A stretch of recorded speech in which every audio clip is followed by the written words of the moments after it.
If you're enthusiastic about history, and especially about warplanes of the Second World War, the Yorkshire Air Museum is the perfect place to go. Located in 20-acre parkland on the former RAF command station at Elvington, the Yorkshire Air Museum is a unique and the most original World War II station open to the public.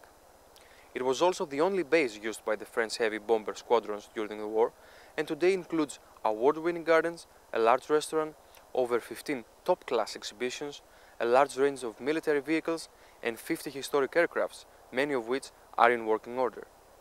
The museum is a short drive from the lovely city of York in the north of England. It is the largest independent air museum in Britain and is also the location of the Allied Air Forces Memorial.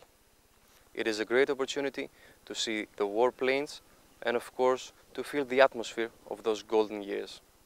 Well, this is a unique World War II base, so it's a unique attraction based on an authentic wartime airfield. We try and recreate the atmosphere of that period in time, but our role is to sort of educate the public in the role of aviation history, and also the obviously World War II and the role of Yorkshire airfields in World War II, and to be a dedicated memorial to all the Allied aircrews of World War II who lost their lives in that combat.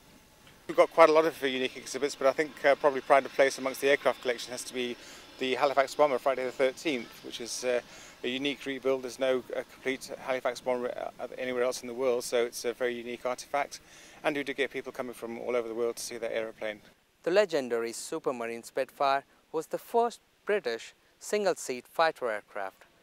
For those of you who don't know the Spitfire, I'm sure you've seen it in films like The First of the Few, Reach for the Sky, Battle of Britain, and many more.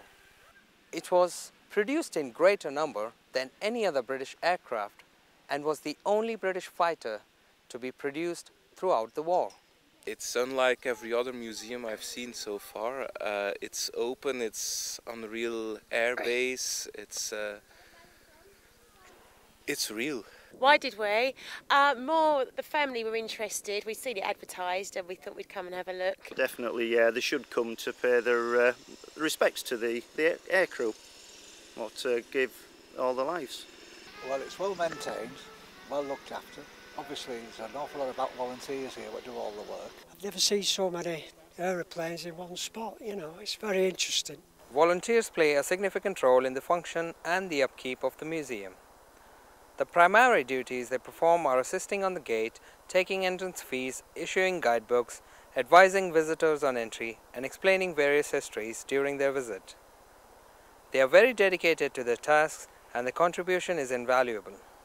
My name's Marie Taylor. I'm one of the volunteer aircraft engineers at Elvington, which means that we come whenever we can to help out on any engineering or work to do with the restoration of aircraft. It tends to be the one you're doing is your favourite at the time. I'm working on the Dakota. We're hoping to get it to ground running so that it can be taxied when we have a Thunder Day here. Well, in the Air Force I was an armourer, and as I said, 30 years as a trucker in civil life. Well, more than 30 years actually. And so I've actually gone back to what I was doing a lot of years ago, but in a different way, more on the engineering side. Obviously, I don't load up with nukes anymore, but